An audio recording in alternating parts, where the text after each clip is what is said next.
नवीन गोष्टी नवी कहाणी आजी आजोबा नित्य सांगती गाती हसती दिशा दहाही आनंदाची नवी पर्वणी ज्ञान रंजन अशी ही खाणी झरा नेऊया श्रोत्यांच्या मनी अनुभव अनुभव. आपण ऐकत आहात जनसेवा फाउंडेशन प्रस्तुत पॉडकास्ट अनुभव 2.0.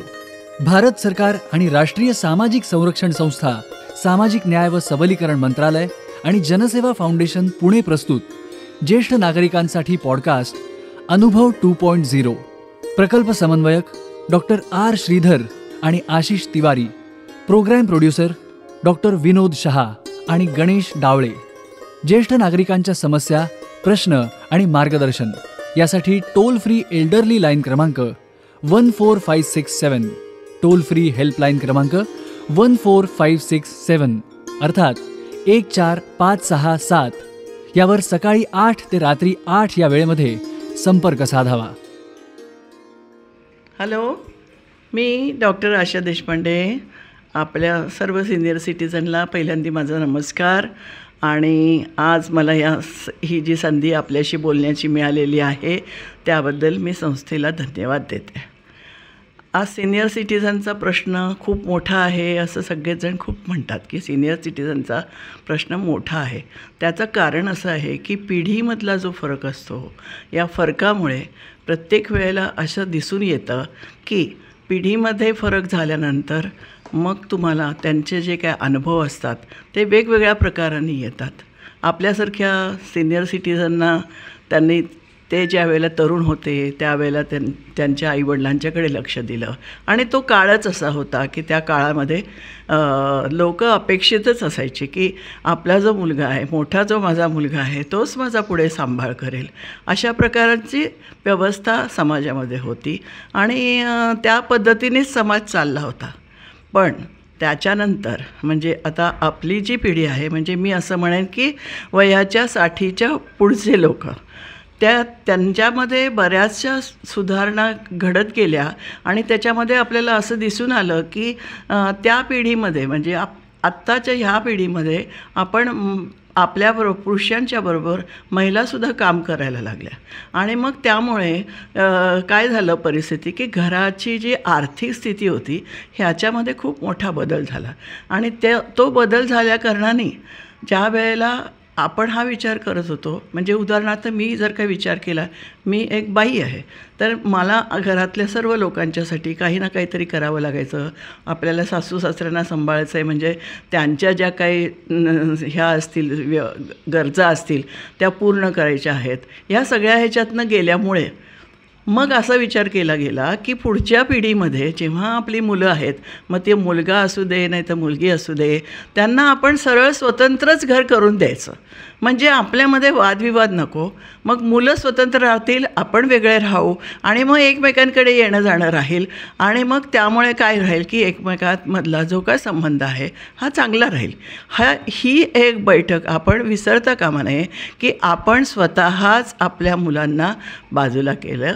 कारण आपल्याला पण हे कळावं की ते त्यांच्या ज्या गोष्टी आहेत ह्या त्या स्वतंत्रपणाने करू शकतील आणि आपल्याला जे पाहिजे ते आपणही स्वतंत्रपणाने करू शकू. तर अशा दृष्टीने हा समाज आपण स्वतः बदललेला आहे. पण काही ठिकाणी आता त्याच्याही पुढे काही ठिकाणी आपल्याला असं दिसतं आहे की तिसऱ्या पिढीमध्ये काही ठिकाणी आपल्याला असं दिसतं आहे की आता आईवडिलांच्याकडे बघण्यासाठी सुद्धा, म्हणजे भले की ते स्वतंत्र राहत आहेत तरीसुद्धा लोक म्हणजे मुलं त्यांच्याकडे बघत नाही. मग ती मुलगी असू दे, मुलगा असू दे, कोणी असू दे, की त्यांना असं वाटतं की हा आपल्यावरती पडलेला भार आहे आणि हा भार कोण करणार, त्यांचं कोण करणार, शारीरिक कष्ट कोण करणार. पैशाच्या दृष्टीने विचार केला तर ज्यांच्याकडे पैसा आहे त्यांना काय प्रॉब्लेम असतो का, तर असतो, त्यांनासुद्धा प्रॉब्लेम असतो. कारण त्यांच्याकडे पैसा आहे म्हणून त्यांच्यासाठी लोक करतील असं नाही. मग त्यामुळे काय झालं की वृद्धाश्रम ही संस्था वाढीस गेली. तसंच त्याच्याचबरोबर ही वृद्धाश्रम संस्था वाढीत जाण्याचं आणखीन एक कारण असं आहे की आपली जी मुलं आहेत, आपल्या ज्या मुली आहेत, या फॉरेनमध्ये जायला लागल्या, फॉरेनमध्ये शिकायला लागल्या, तिथे जाऊन राहायला पण लागल्या आणि तशी परवानगी आपणही दिली. कारण मी स्वतः, माझाही मुलगा अमेरिकेमध्ये असतो, तर तो जेव्हा गेला तेव्हा आम्हाला खूप वाईट वाटलं की हा परमनंटली जातो आहे. परंतु मी हा विचार केला की जेव्हा आपण मुलांना शिक्षण देतो त्याच वेळेला त्यांना पंख दिलेले आहेत आणि ते पंख घेऊन ते उडणारच. मग ते उडणार जे आहेत तर आपण त्याच्यासाठी शंका घ्यायची किंवा मनामध्ये वाईट वाटण्याचं काय कारण आहे. अशा दृष्टीने ते डेव्हलपमेंट सगळी होत गेली आणि मुलं आईवडिलांच्यापासून लांब गेली. लांब गेल्यानंतर ज्या वेळेला तुम्ही लांब जाता त्यावेळेला तुमच्यामध्ये सौख्य राहणं ही अपेक्षा करणंसुद्धा थोडंसं चुकीचं आहे. परंतु आजचं जे समाजाचं वळण आहे, या समाजाच्या वळणामध्ये जर विचार केला तर असं दिसतं आहे की आईवडिलांना वृद्धाश्रमामध्येच ठेवायचं, त्यांना त्यांचे पैसे पुरवायचे आणि मग त्यांना अधूनमधून जाऊन भेटायचं, त्यांना पाहिजे ते आपण खाणं पिणं घेऊन जायचं, काही नाही, मजा करायची, त्यांच्याबरोबर 4 दिवस राहायचं आणि निघून यायचं.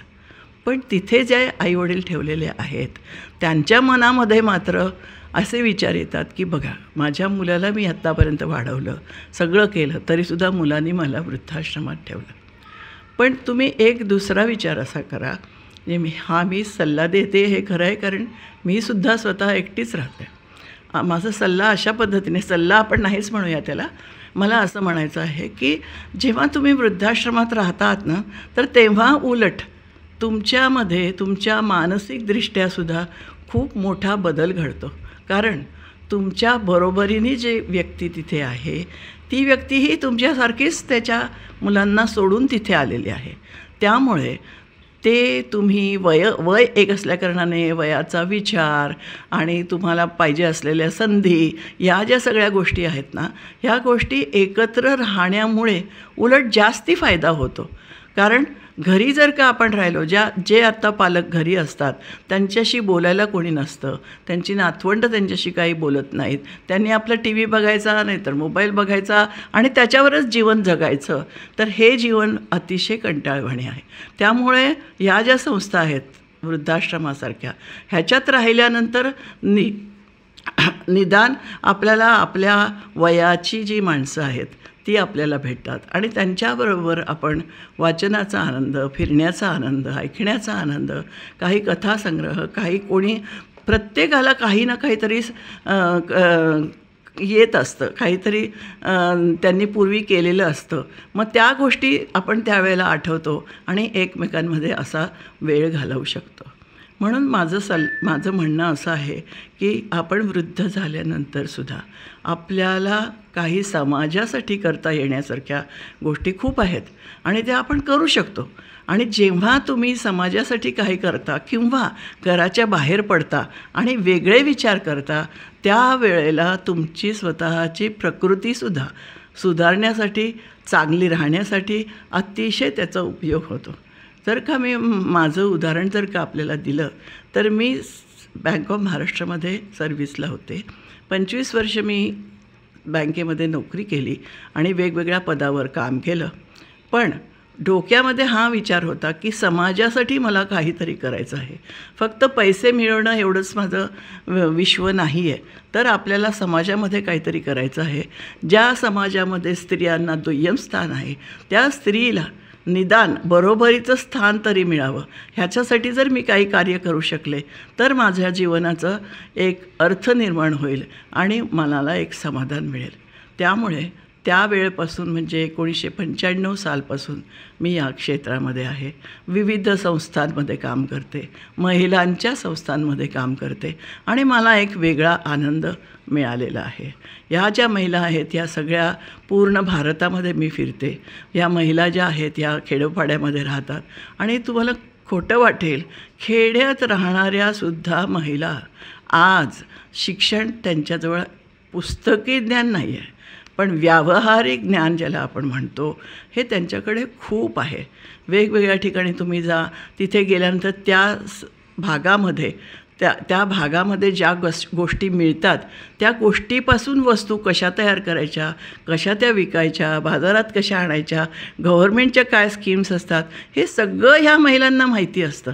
मी अगदी आत्ता रिसेंटली रायगंज म्हणून गावाला गेले होते की जे बंगालमध्ये आहे, वेस्ट बंगालमध्ये आहे. तिथे असेच वेगवेगळ्या खेडेगावांमध्ये मी हिंडले. तिथले जे आहेत ना ते सगळे बॉन्डेड लेबर पण आहेत आणि शिवाय त्यांचे जे नवरे असतात हे बाहेर कामाला जातात, कारण गावामध्ये काम काहीच नसतं छोट्या गावांमध्ये, म्हणजे खेडेगावामध्ये. पण त्या महिला स्वतःला काम करावं लागतं, कारण काय तर मुलांना सांभाळायचं आहे, मुलांना मोठं करायचं आहे. आणि सगळ्यात मोठ्यात जिद्द ही मी पाहिली की प्रत्येक स्त्री हे विचार करते की काहीही मी करीन पण माझ्या मुलाला मी शिकवीन, माझ्यासारखं मी असं ठेवणार नाही. आणि मग ती त्या दृष्टीने काम करते. त्या ठिकाणी मी बघितलं की त्यांच्याकडे जास्तीत जास्त ज्यूट आणि बांबू वगैरे त्याचं पीक मोठं आहे, त्याच्यापासून त्या वस्तू तयार करतात आणि त्या विकतात. तसंच मुलांच्यासाठी आता ज्या महिला काम करतात तर त्यांची मुलं अशी रस्त्यावरच खेळणार ना, शाळा संपले की पुढे काय करणार त्या. पण त्यांच्या वस्तीमध्ये त्यांनी एक अशी छोटी घरं बांधलेली आहेत. आणि मग ज्या महिला घरी आहेत पण त्यांना थोडंफार ज्ञान आहे, त्या महिला त्या मुलांना एकत्र करतात, त्यांना त्यांचे काय छंद आहेत ते जोपासतात आणि ती मुलं 3-4 तास त्या ठिकाणी व्यवस्थित राहतात.